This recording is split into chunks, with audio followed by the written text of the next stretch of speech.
What is up, everybody? Welcome back to our channel. My name is Al. And I'm Terez. And we are the Joneses. If you have not done so already, go ahead and hit that subscribe button and give this video a thumbs up. So today's video serves as encouragement for anybody who's on any type of financial journey or debt-free journey or whatever it is, whether it's you want to pay off debt or you want to save for a down payment on a house, or you just want to escape the cycle of living paycheck to paycheck. We want to encourage you today and give you some tips on how to stay encouraged and motivated as you're on this financial journey.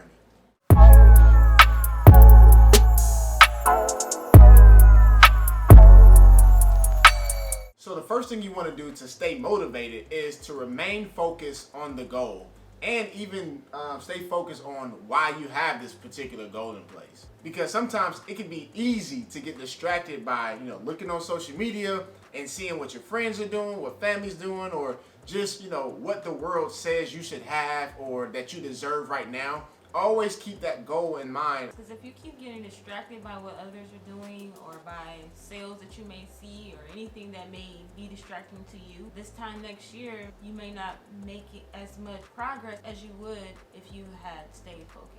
Be in the same old place. Yeah, it's like if I would have stayed on track, I would have achieved my goal by now. But since I just kept looking to the left, looking to the right, looking at what other people are doing, being distracted by this and sales.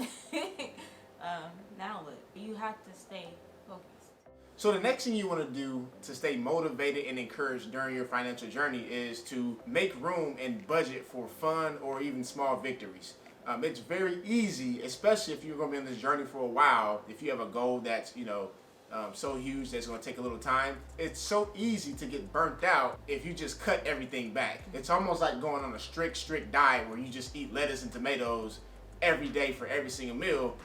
After a while, that diet's going to fail because it's like, I can't keep this up for this long. Something's going to have to give. I need 2 days. Give me a steak. Right, so it's like you won't be able to maintain this lifestyle for long. So for instance, like us, we still celebrated our anniversary. We went out on a nice dinner. We actually went on vacations. We actually went to LA for my birthday. It was my 30th birthday, I believe. We did stuff like that, but we budgeted for it. Yeah. And we knew that, hey, by us doing this trip, we were going to be, we were going to take away from reaching this goal, but that's just a compromise. That's just something that we talked about and we had to be okay with doing in order to still have fun while on this financial journey. You only turn 31. But with that, with budgeting for fun, because you don't want to be all work and no play, make sure you stick to your budget. Because you can set a budget for dining out or for whatever type of fun that you want to budget to make sure that you have some play in this journey. Make sure you stick to it. Okay, I know this isn't one of our points to stay encouraged, but this is a very great tip, which we believe that will help you during this journey, is to have some type of emergency fund in place.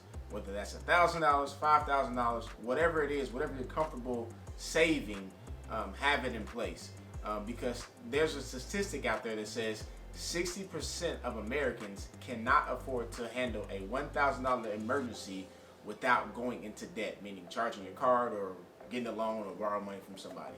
So make sure you have some type of emergency fund in place. And then once you have that emergency fund in place, it's up to you to decide what is an emergency, when to use it. Right. Is it an emergency or did you just not plan for it? Right. Like Christmas. Christmas is on the same day every year. That wouldn't be a time for you to dip into your emergency fund because it's Christmas. Like, it's not a surprise. It's December 25th every year. Make a budget and stick to it. Don't feel bad about it.